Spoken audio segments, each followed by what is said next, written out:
ফরিদপুরের সদরপুরে এক হৃদয় বিদারক ঘটনায় ৫ বছর বয়সী এক শিশুর গলাকাটা মরদেহ ও তার অন্তঃসত্ত্বা মায়ের ঝুলন্ত মরদেহ উদ্ধার করেছে পুলিশ। শুক্রবার ১৯ সেপ্টেম্বর সন্ধ্যা ৬:৩০টার দিকে উপজেলার কৃষ্ণপুর ইউনিয়নের পূর্বকান্দি গ্রামে মর্মান্তিক ঘটনাটি ঘটে। নিহতরা হলেন হুজাইফা ৫ ও তার মা সুমাইয়া আক্তার ২২।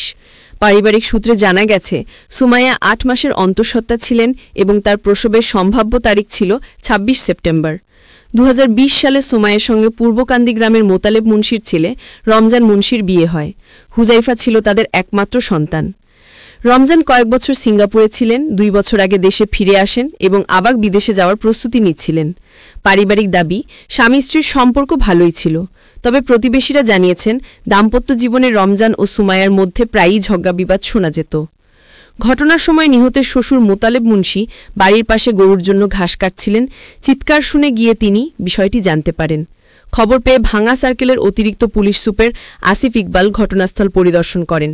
তিনি জানান, শিশুটিকে গলাকাটা অবস্থায় ঘরের ভেতরে পাওয়া গেছে আর তার মাকে ঝুলন্ত অবস্থায় উদ্ধার করে হাসপাতালে নেওয়া হলে চিকিৎসক মৃত ঘোষণা করেন। সদরপুর থানার ভারপ্রাপ্ত কর্মকর্তা ওসি সুখদেব রায় বলেন, স্বামী রমজান বর্তমানে ফরিদপুরে অবস্থান করছেন, তবে তার সঙ্গে এখনও কথা বলা যায়নি। ঘটনার প্রকৃত কারণ উদ্ঘাটনে তদন্ত চলছে।